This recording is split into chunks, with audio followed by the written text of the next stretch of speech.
Hi, everyone, and welcome to this content from MHA621 on cost and healthcare. What you have this week is a couple readings and then a quiz. I'd like you to really focus on this lecture and the readings first before you tackle the quiz. There'll be a separate instructions on the quiz and what it's really about and how to handle it. So let's sort of dive into this reading, and I'm going to attempt to write um, on this PDF, or at least highlight a few things for you. So usually every year, there's a few documents that come out, articles published from the Center for Medicare and Medicaid Services, CMS. One focuses on projections and one looks at past costs. This article from 2025 focuses on looking ahead, um, looking at just growth of healthcare and mainly healthcare expenditures or costs as a share of the gross domestic product. But I want to really focus on a few things and have you look at a few things. Well, so let's see if this works here on this screen. I'm just going to see if this works. Summary right here. I think it does work. Just in terms of numbers, but this goes from 2024 over here to 2033. So a few years ahead. And we know that certain things are going to happen demographically as it applies to essentially healthcare expenditures. But the where it happens is really the key thing.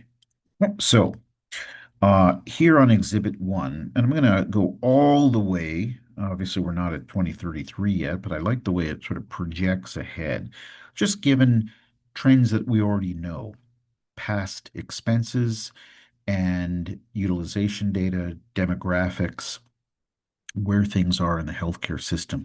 The one key thing, let's see if I can find it over here. Let's see if I can use the highlighter, is national health expenditures as a percent of gross domestic product. Gross domestic product is everything that we spend on everything in this country. What a wonderful way of describing it. I'd like to think about it as a pie because it is a pie. Um, every year we spend so much money, we have a big enough pie. It doesn't necessarily get any bigger. What percentage of that is spent on healthcare? And you can see the growth here. Whoa, that was not a straight line. Um, but when we look at 2033 and 20%, so we've never been at 20%. Um, that's 1/5 of everything we spend in this country. And you think about everything else from education, these are defense, roads, everything else.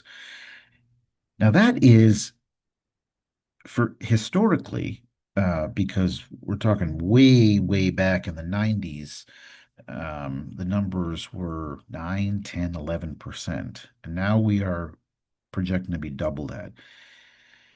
I'm going to write a couple things down and quote one of my favorite healthcare economists. Why I have a favorite healthcare economist is another question, but a person I've admired for a long time. And a few years ago, I got to meet him in person. Let's just say I had a man crush. I don't even know if that's still a word that's used, but um, David Cutler.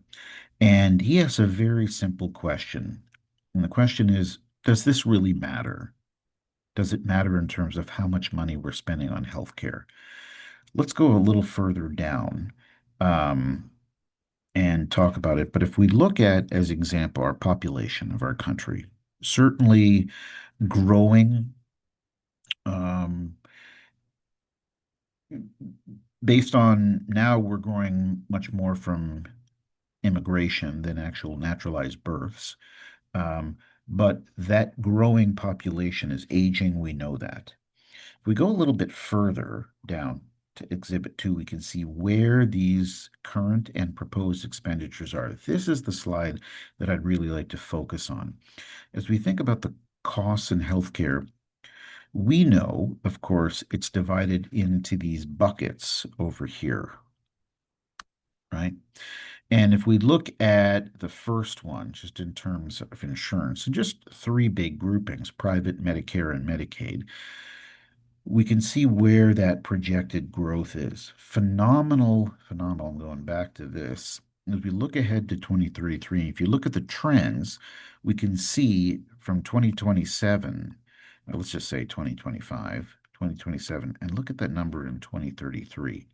Just a massive, massive increase. Um, but you can see the private health insurance is growing as well. Medicare, 65 and older, will incrementally grow faster. And Medicaid has grown tremendously as well. Now, there are 50 Medicaid programs. Every state, as many of you know, operate it very differently. It is in every single state, either the number one or the number two state expenditure after K through 12 education. And so, then you can see the enrollment numbers over here as we project ahead. They all equal out to the population. Now, we might say, okay, the percentage of the insured population, I mean, those are pretty good numbers. Maybe not as high as 92, but better than it used to be. Okay, yes. Um, Now, again, is that the right question to ask? We know just because people have the coverage, because you and I might have an insurance card, doesn't mean we're getting the best care. Okay, we know what the costs are. So the big question here, let's see, I think that was maybe the only slide. You can sort of parse through the other two slides and look at, yes, you can look, I'll go back to what I was saying. Sorry, I'm skipping ahead a little bit. Let's focus on Exhibit 4, and this is a breakdown of where those numbers lay as you look at past and projected and where they are, and a breakdown just in terms of certainly the consumption of healthcare expenditures from personal to institutional to professional, but also long-term care, aging services, obviously prescription drugs as well. And so the spending and the growth divided up is interesting to detail. I want to, you know, I'm gonna stop at this one. I'm gonna ask you to look at the um, the conclusion, just as it sort of details what do we make out of this? What do we do? But I'd like to just stop this and go to the next article that I'd like you to read, which is a little bit different focus, but just as valuable.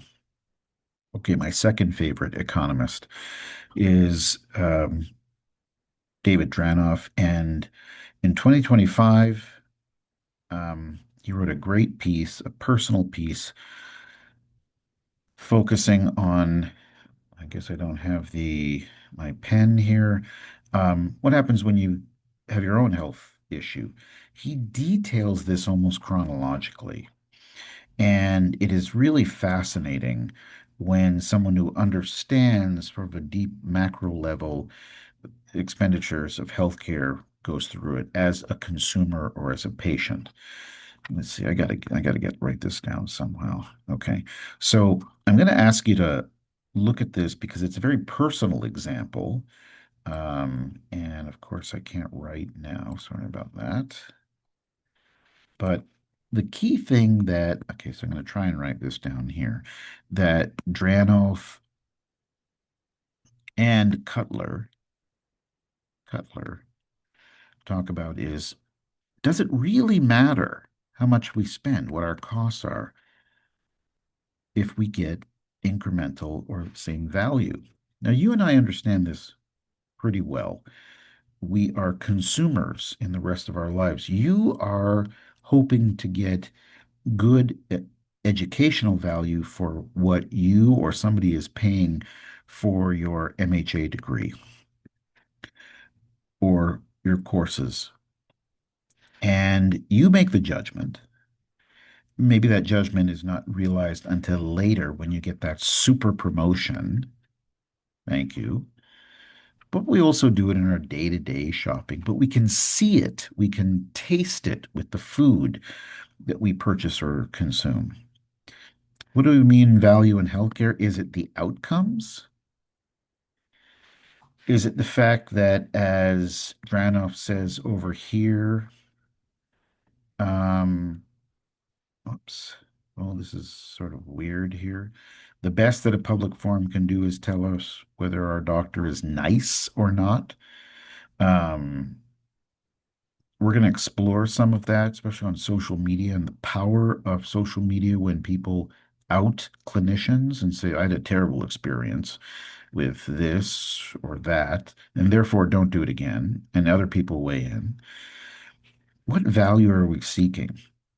The question is, are we getting, with those numbers that we went over before, are we getting good outcome value? Now that's population data, maybe not. Um, does it all depend? Partially.